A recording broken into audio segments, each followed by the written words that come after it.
দিদির, তুমি এই সিনটা ভালো করে পড়ে নিয়েছো তো? দেখো, এই সিনে অমিত আর লাবণ্যর আলাপটা ধীরে ধীরে প্রেমের দিকে মোড় নিচ্ছে। ঠিক আছে, এখানে অমিত একটা ফুল নিয়ে লাবণ্যর সাথে দেখা করতে আসছে, মানে ওই ফুলের মধ্যে দিয়ে নিজের ফিলিংসটা বোঝানোর জন্য। আর এই পূর্ব রাগটা বোঝানোর জন্য আমরা এখানে একটা রবীন্দ্রসঙ্গীত ব্যবহার করব, রবীন্দ্রসঙ্গীত শ্যুট করব। বোঝা গেছে? ব্ল্যাঙ্ক ফ্রেমে দুজন ইন করছো, তারপরে কাছাকাছি যাচ্ছ, তোমার হাত ধরছে, তারপরে ফুলটা তোমার মাথায় লাগাচ্ছে, তারপর কাছে টানছে, তুমি ওর কোলে গিয়ে পড়ছো, এখানে এই শটটা শেষ হচ্ছে। বোঝা যাচ্ছে? কমপ্লিটলি একটা রোম্যান্টিক সিন।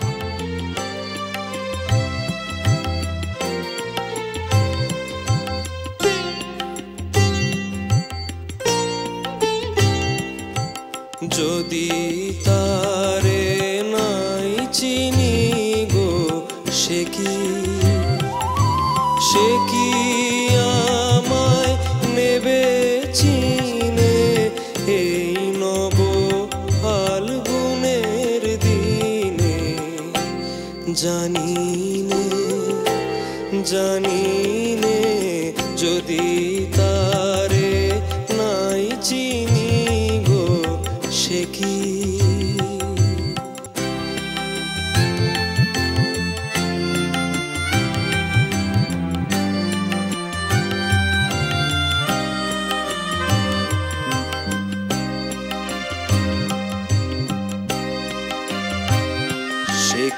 আপন রঙে ফুল রাঙাবে?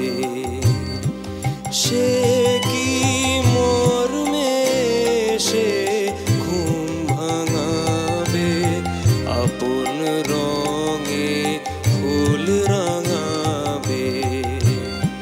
সে কি মর্মে সে ঘুম ভাঙাবে? ঘুমটা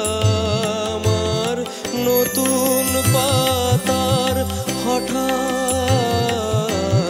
ঘুমটা আমার নতুন পাতার হঠাৎ দোলা পাবে কি? তার গোপন কথা নেবে জিনে এই নব ফাল্গুনের দিনে? জানি